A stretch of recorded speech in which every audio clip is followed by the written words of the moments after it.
Whew. Sorry. Where's the intro then? Done.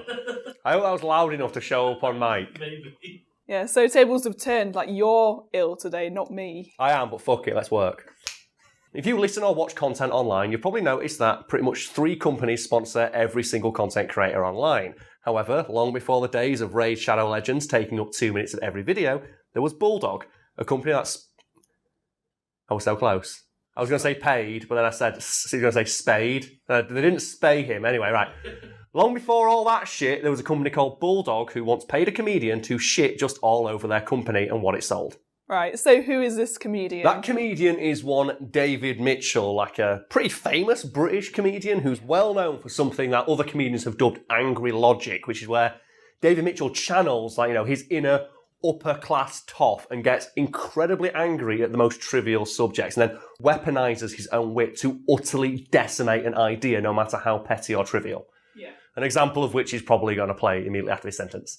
I've watched him on a lot of panel shows. Like... Yeah, he is the king of panel shows alongside, like, you know, his often foil, Lee Mack. Yeah. And I contend that those two guys have, like, probably the best rapport of, like, any two people on a panel show because, like, they're so fast. And aren't they friends in real life? Yeah, I think so. I think with Rob Brydon as well. Yeah, like... they hang out at each other's house all the time. Yeah. And I think my favourite moment in a panel show, I think, is Would I Lie to You, where all 3 of them are on it. But the lie he has for that episode is, I missed out on the wedding of Prince Harry and Meghan Markle because I had to film this show.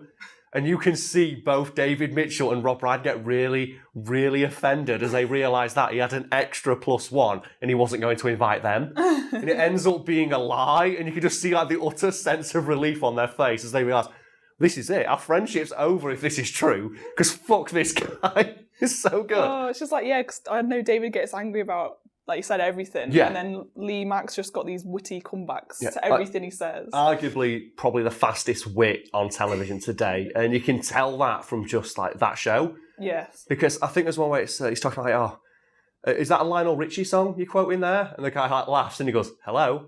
And it's just that. It's so fucking fast. It's like, how does one man quote that? And obviously that's why he's such a good comedian. And David Mitchell, in the same vein, is able to come up with, like, these hilarious, often, like, several minute long rants, just inspired by an innocuous statement by another person. And, like, that's the subject of today's conversation because a company decided that they wanted to take advantage of that and use David Mitchell's angry logic to advertise their product.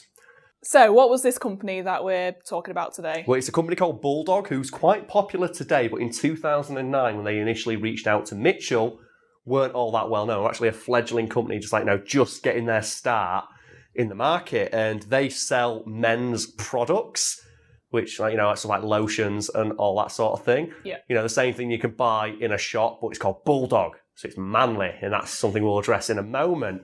And the way they approached David Mitchell was a... oh, God, that sounds so... I don't even hurt. It's just like... It's a bit phlegmy. Sorry, man. This is like the exact opposite of ASMR, isn't it? This is the stuff you listen to if you don't want to go to sleep. Like, this is the stuff... This is like...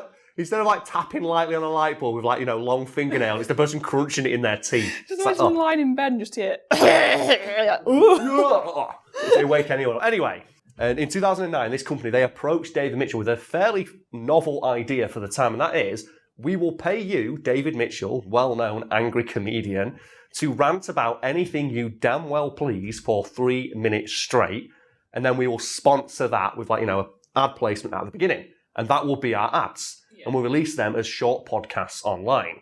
I think it's a bit of a weird way to advertise a new product because... Like, get a comedian into advertising. Plus, as well, the comedian David Mitchell, who, for people who don't know, is not exactly a man who exudes masculinity or is a person who gives all that much of a shit about taking care of his appearance. I think it was like an episode of Would I Lie to You where he admits I didn't have a doorknob on my bedroom for 3 years. And I just, like, you know, clawed my way out. So he's clearly not a guy who gives all that much of a shit about the product Bulldog was selling. And that's exactly why Bulldog admitted that they did it, because it's such a weird idea, people will be inclined to check it out. Whereas if they went down the traditional route of, like, you know, advertising and print media and all that sort of shit, they'd be, like, you know, just decimated by the bigger companies. This allowed them to get some advertising traction they would have not otherwise got going down the traditional route.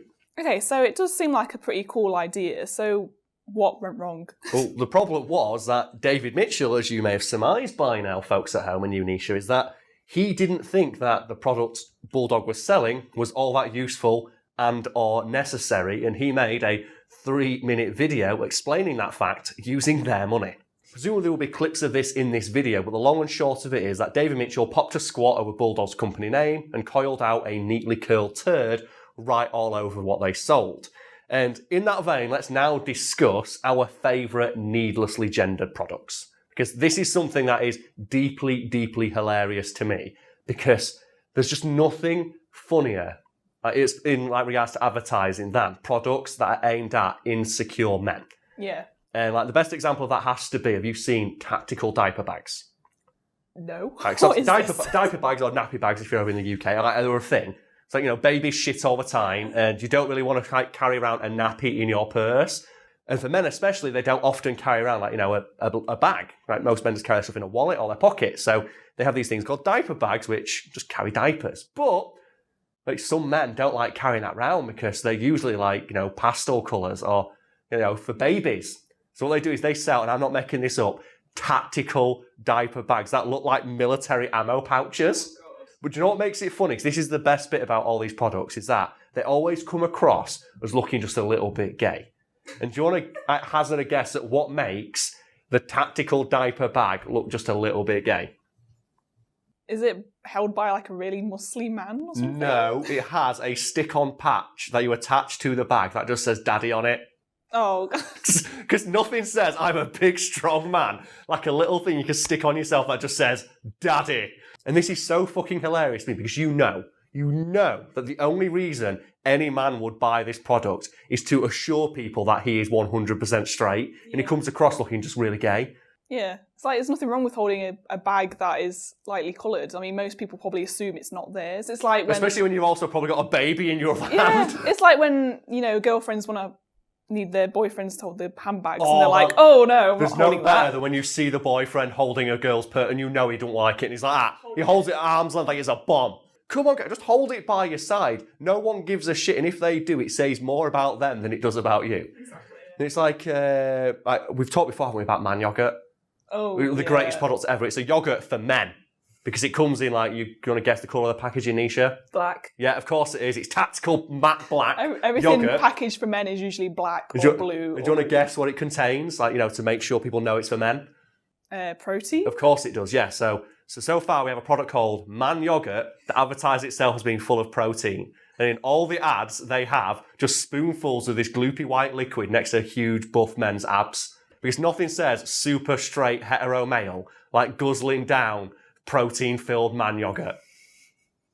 Well done, advertisers. It's just really funny to me. And we would be remiss, though, if we didn't talk about razors. And Nisha, I presume you have a razor at home? Yep. So I've got a razor at home. What is the name of your razor?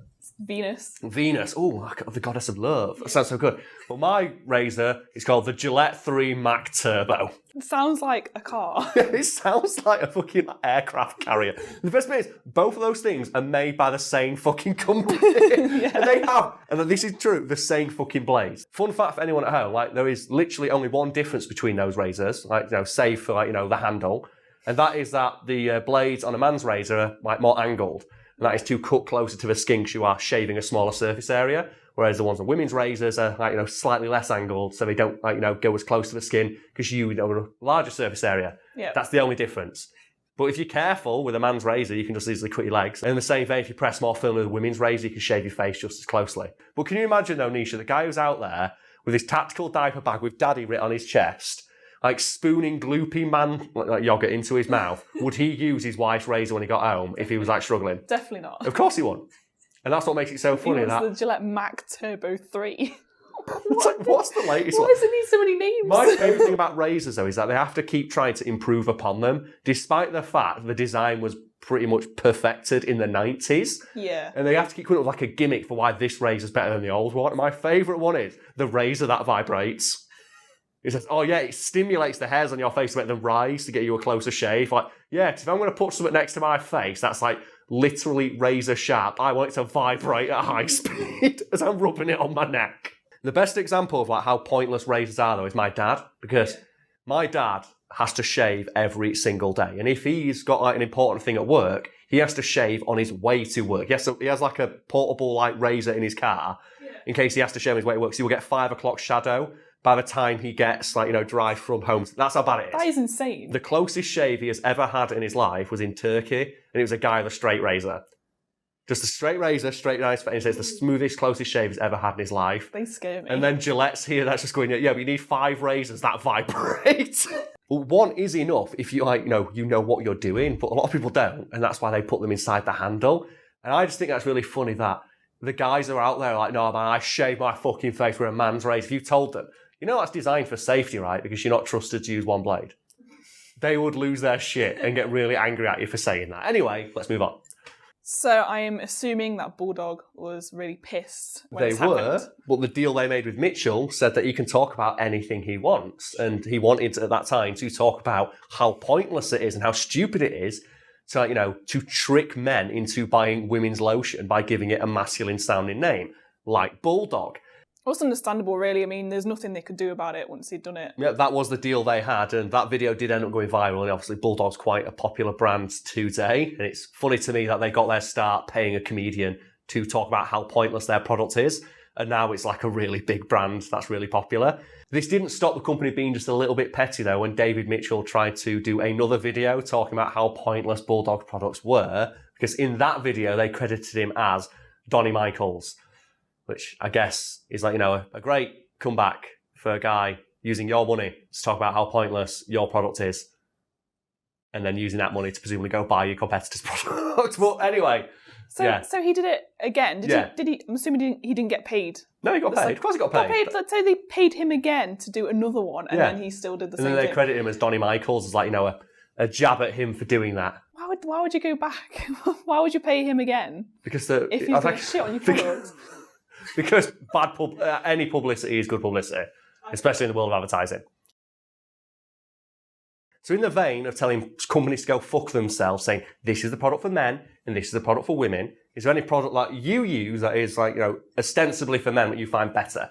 A lot of the time I buy men's hoodies or jeans. Because, are you sure you just don't steal them? Isn't that all, don't all women just steal hoodies? That's why I'm wearing mine right now. I can't risk it. Occasionally, but I have gone out of my way to buy men's hoodies because they fit so much better and they're a lot bigger and comfier. Yeah. And same with like jeans as well. Because they have pockets. Look, these jeans I'm wearing, look, there's like a fake pocket. Fake pocket? There's a fake pocket. There's nothing more or less the idea of a fake pocket because it exists to piss people off. So if it wasn't there, it would be less annoying, but it's got to be there because obviously the design of jeans has a pocket. And also, don't they do it so women buy handbags as well? So that's the rumour, but no one's ever admitted to it. But it's so obvious that that's the reason for the case. Well, I always use there's a lot of self-care products that I use that are ostensibly for women, but I use them because usually they smell nicer. Yes. So I use a lot of women's shampoo and shower gel because I want to smell like strawberries or a meadow and not whatever the fuck Lynx supposed to smell like chemicals, I guess. You get Lynx black and Lynx gold. It's like, what sort of scents are those? I mean, you pour it onto yourself and it comes out looking like the kind of shit you pour into a car engine block. So what is this? And the thing about Lynx as well is that it comes in a pure black packaging. It's all angular on top. Yeah. So it looks like, the front of a Formula One car. It's like, I don't give a fuck. I just want to smell nice. That's why I'm showering. I don't want to come out and smell like a 15-year-old teenager. It's like they all smell the same as well, because I've used, when I've run out of shower gel, I've had to use Adam's. I'm so sorry. Occasionally. I'm just like, they all smell the same. Yeah. And the lather isn't great either. And the best thing about using women's shower gel is when you lather it all up. It's and you get the sponge and you squeeze it. It's like, ah! And you can make yourself a big, huge bouffant when you're doing your hair. Like herbal essences, good for that. Man, I will never, ever go back. Was it Head and Shoulders for men? I will never wash my hair with that shit again. It's fucking awful. Fucking around my hair. It felt like a Brillo pad. It felt like the arse end of a dog. Do you know when a dog's really old? Yeah. And he doesn't get a shower as much anymore. And it's really rough. It's really. That's what my hair felt like. Why the fuck would anyone use this? Just adamant Karl, looking all sheepish, man. Just buy some women's stuff, man. It's well good. He uses mine sometimes. It's so good. He smells so nice.